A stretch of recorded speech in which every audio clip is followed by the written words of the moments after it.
Thanks, Ryan. Tonight, owners in one South Florida condo community say they are uncertain whether they can stay in their homes after developers have bought up the majority of the property. NBC6 investigative reporter Amy Viteri has their story and why an expert says that condo buyouts are a growing trend in South Florida. A perfect storm for owners. Many Florida condo owners feel trapped. They bought their slice of paradise. They imagined sunny days and ocean breezes.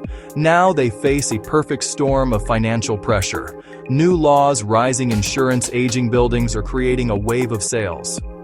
Condo sales have dropped for 4 straight years as of 2025. Miami-Dade County, sales fell another 10%. Broward, sales fell 9%. This is not a small market shift. It is a fundamental change in what it means to own a condo in the Sunshine State. For many, the dream has become a financial burden. The problems are stacking up. One issue alone would be tough, but owners are dealing with multiple challenges all at once. It started with a tragedy. The Champlain Towers South collapse in Surfside changed everything. The Surfside effect: new rules, new costs. The collapse of the Champlain Towers South in 2021 was a wake-up call. It was a terrible tragedy that exposed serious flaws in how condo buildings were maintained. In response, Florida lawmakers passed new safety legislation. The goal was simple. They wanted to make sure a disaster like that never happened again. The new rules require milestone inspections for buildings that are over 30 years old. These inspections are thorough and expensive.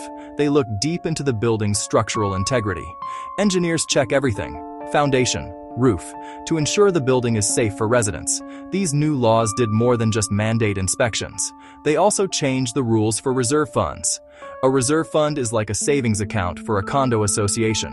It is used to pay for major, long-term repairs. Think of things like replacing the roof, repainting the entire building, fixing concrete balconies. Before the new laws, condo associations could vote to waive funding these reserves. Many did just that to keep monthly fees low. That practice is now illegal. The shock of special assessments. Imagine opening your mail. You find a letter from your condo association. It says you owe a special assessment. $10,000, $40,000, even more. This is the shocking reality for thousands of Florida condo owners right now. Special assessments are becoming more and more common as buildings undergo their required milestone inspections. These inspections often uncover serious structural problems. The cost to fix these problems can be enormous. If the association's reserve fund is empty, the entire cost is passed directly to the owners. Let's look at a real example. A person might buy a condo for $250,000. The monthly HOA fee is $400. That seems affordable. But what if a $40,000 special assessment is suddenly announced? And what if that amount is due within the next 12 months? $40,000, $3,333 extra per month. So the true monthly cost that year is over $3,700. This is the kind of financial disaster that can blindside an owner. It turns an affordable home into an unbearable expense almost overnight. The response from some condo boards has been harsh. When residents say they cannot afford these massive bills, the answer is often brutal. If you can't afford to live here, you need to move. It is not just the one-time shock of a special assessment. The slow, steady increase in monthly costs is also pushing owners to their breaking point. Homeowners association fees are rising dramatically across Florida. These fees cover the day-to-day operations of the building: landscaping, pool maintenance, security, staff salaries, building insurance, reserve fund for future repairs. As all of these costs have gone up, HOA fees have followed suit, often at an alarming rate for the residents. One of the biggest drivers is the soaring cost of insurance. Recent hurricanes, the Surfside collapse. Insurance premiums for condo buildings have skyrocketed. It is not uncommon for a building's insurance bill to double or even triple in a single year. Costs that were once $400 or $500 per unit annually can now be $1,000 or more. In high-risk coastal areas of South Florida, yearly insurance costs can reach $5,000 to $10,000 per unit. The wave of owners selling has turned the tables on the real estate market. Just a few years ago, sellers were in control. Buyers had few choices, often paying more than the asking price. Today, the situation is completely reversed, especially in the condo market. There is a glut of inventory. In Central Florida counties alone, well over 3,500 condos are currently for sale. Buyers now have the upper hand. They have more options to choose from and can be much more selective. That abundance of choice is putting immense pressure on sellers. With so much competition, sellers must make their property stand out. Often the quickest move is to lower the price. Realtors say sellers are taking a massive hit.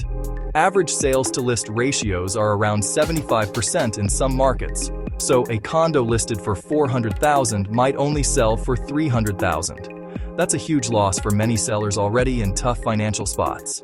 Sellers in older buildings feel this most. Buyers are more educated about aging property risks. They're wary of buildings over 30 years old because a milestone inspection is coming. If you are a current condo owner or a potential buyer, this market can feel overwhelming, but you are not powerless. There are practical, concrete steps you can take to protect yourself. For current owners, the first step is to get involved. Attend your condo board meetings. Read the minutes. Ask questions about the budget. Ask questions about the reserve fund. Ask questions about planned repairs. Being an informed and active member of your community is the best way to avoid being blindsided by a sudden, massive expense. You can also vote in board elections, help shape the future of your building. For prospective buyers, due diligence is your best friend. Before you make an offer, you must become an expert on the building's financial and physical health. Request and carefully review all association documents. Request the budget. Request the most recent reserve study. Request any engineering or inspection reports. Specifically ask the board, in writing, if there are any pending special assessments. Specifically ask, in writing, about any large-scale repairs being discussed. Hire your own qualified inspector to look at the unit. Hire your own qualified inspector to check the common areas. A few $100s for a thorough inspection could save you tens of thousands of dollars down the road. Both owners and buyers should also explore their financial options. If you are an owner facing a large assessment, do not panic. It led to new safety laws. These laws are necessary. They make buildings safer, but they come with a very high price tag. Condo associations must conduct expensive inspections. They must fully fund reserve accounts. No more kicking the can down the road for major repairs. The bills are coming due, right now. The numbers tell a clear story. Nearly 43% of Florida condo sellers cut their prices in mid-2025. In 2021, only 17% did. That is a massive 153% increase in price reductions. It shows how desperate some owners are to sell their properties. They are afraid of what is coming next. They worry about huge special assessments and HOA fees they simply cannot afford. Many owners, especially in older buildings, feel they must get out while they can, even if it means taking a significant financial loss on their investment. This situation has created a difficult reality. The very things meant to protect residents are also pushing them out of their homes. It is a painful irony. They are being forced to sell a home they love,